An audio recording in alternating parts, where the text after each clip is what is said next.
जों अल बड' एक्स भलन्टियार फर्सनिफ्राय माखासे जोङो दुखु फोरमायहरनो सानदों। दाखालिनि जिथु जाथाय जालांबाय बे जाथाया खोब आनफर्चुनेट दुखुनांथाव। जाहाथे पुनर बेबायदि जाया बेखौ जों बयनिसिमबो धरना होग्रा साफ्रोमबो फरायसा फरायसुलि बा रायजो राजानिसिम गुरैयै खावलायहरग्रोनाय जाबाय। जाय हक जिथु समस्याखौ लानानै दा गुलाय गुजाय बायदि एसे नुनो मोनदों। बे समस्याफ्रा जाहैबाय जोंबो जिथु 6 जनगोष्ठी बे 6 जनगोष्ठीनि एसटि होनायनि सायाव जोंबो बिर'धिता खालामो आरो बेखौ जोङो दाख्लै सिसिट'आनि जिथु सनापुराव 9 नभेम्बराव रेलि जादोंमोन। बे रेलियाव जों अल बड' एक्स भलन्टियार फर्सनिफ्रायबो माखासे गोबां मानसि थांनानै बाहाय बाहागो लाहैदोंमोन। आंबो दंमोन।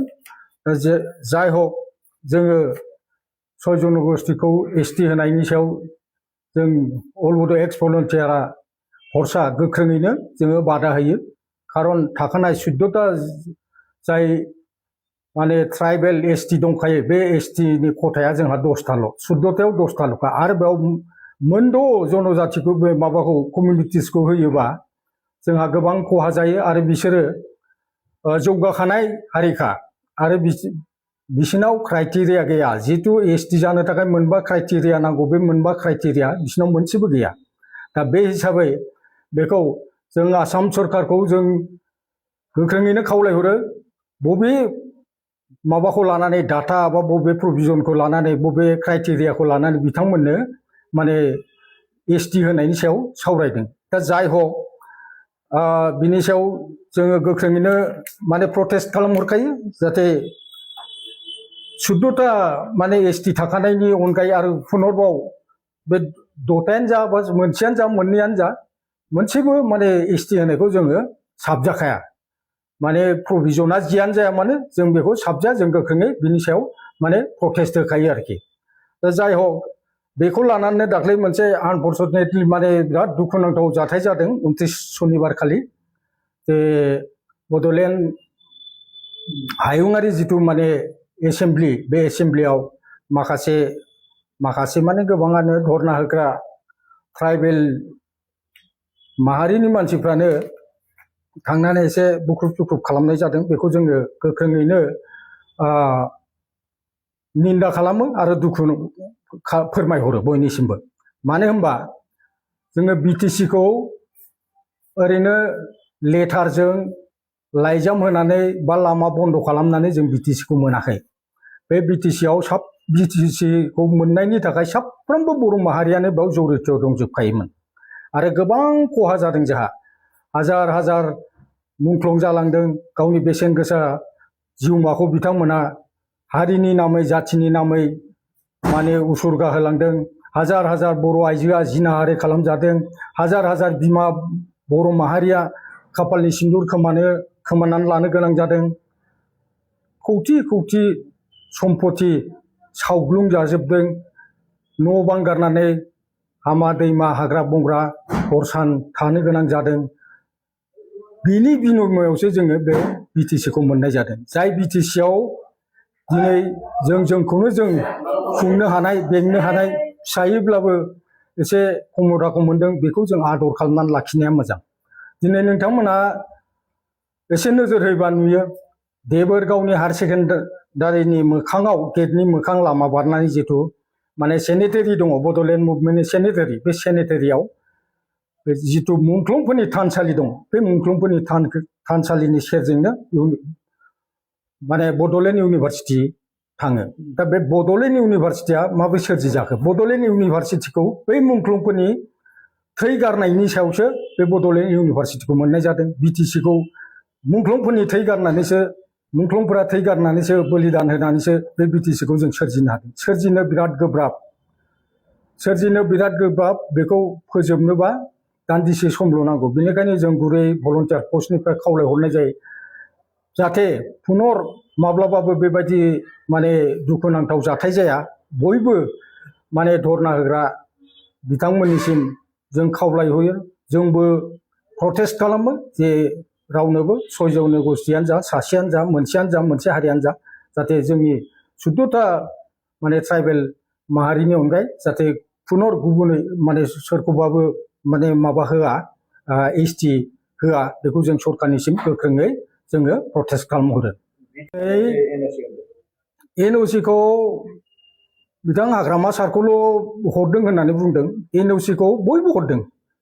बिथां रोनगोरा बिथाङाबो रोनगोरा साराबो सिगां एबसुआव थानाय समाव 2006 ना 8मोन आं बेखौ बारा गोसोआव गैला।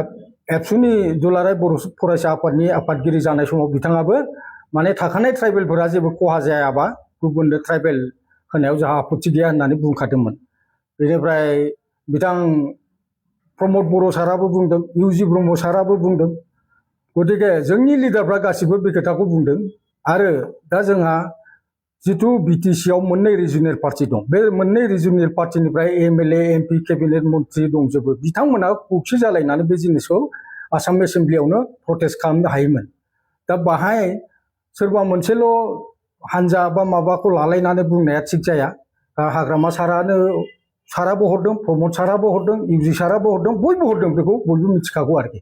दा बेखौ जों गुरै खावलायो पलिटिकेलाइज खालामलायालासिनो पलिटिक्सनि माबाफोरखौ लाबोलायालासिनो गावजों गाव मोनसे अनलायनानै जोङो बे बिटिसिखौ इसिबां खस्थ'यै इसिबां हाजार हाजार मानसि लाख लाख कौटि कौटि धन सम्पति धंस जानायनि उनाव माने सोरजिनाय बे बिटिसिखौ जों आदोरै लाखिनांगौ। आरो इउनिभारसिटियाव जायफोर फरायनाय गथ'फोर बिथांमोनानो बै माने जोंनि बिटिसिखौ साजायनांगोन, बिथांमोनानो लाखिनांगोन, मोजाङै मोजां साजायनानै बिथांमोनानो बेयाव सालायनांगोन, बिथांमोनानो बेयाव साख्रि मावनांगोन, बिथांमोनानो जोंनि बिटिसिखौ सालायनांगोन।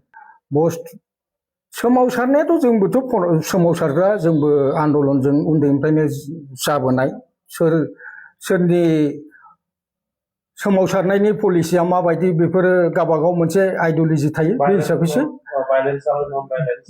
भायलेन्स नन भायलेन्स, दा जोङो बड'लेण्ड बिदों, जों नन भायलेन्स हिसाबै बिदों। बिथांमोनाबो न' डाउट बिथांमोनाबो नन भायलेन्स हिसाबै मोनसे पिसफुलि रेलि खालामदोंमोन। आनफर्सुनेटलि बे जाथाया जाबाय, जानो नाङामोन, दुखुनांथाव।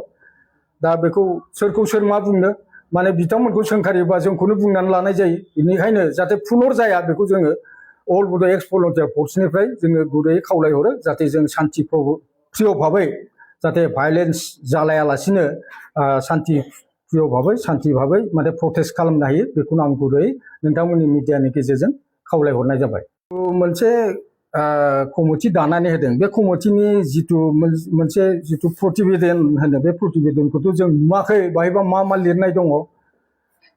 जायखिया ओरैनो चिफ मिनिस्टार बिथाङा बुंदों जे ट्राइबेल संघजों रायज्लायनानैसो बे जिनिसखौ प्रतिवेदनखौ होनाय जादों होनदों। जा हक होबाबो जों बेखौ मानिनो हाया। आरो जोङो बेखौ जोंहा माने इउटिअबो दं, United tribal organisation of Assam. जोङो हाइकर्टआव थांगोन, हाइकर्टनिफ्राय जों सुप्रिम कर्टआव थांगोन। आरो जोङो आरजिआइ जिथु बे आरजिआइनि सायावबो जोङो केस होनायनि सिन्था खालामदों। जाय माने रेजिस्ट्रेसन जेनेरेल अफ इन्डिया बिथांमोनाबो जुदि माइन'था होयोबा जों निस्सय केस खालामनांगोन, केस गेलेनांगोन। बेखिनियानो। बेनिखायनो आं दिनैनि बे नोंथांमोननि बे मिडियानि साजों बयखौबो सान्थि भाबै जाहाथे गुलाय गुजाय जाया, मिडिया बिथांमोनाबो जानला मोनला जाहाथे माने नंनाय नङै जानला मोनला जाहाथे फोसावा, बेनि थाखाय आं बयनिसिमबो गुरै खावलायहरनानै नोंथांमोननि मिडियाखौ आं साबायखर होनायजों लोगोसे आंनि प्रेस मिटखौ एसेयावनो फोजोबनाय जाबाय। जय बड'लेण्डनि गोजोन्थों।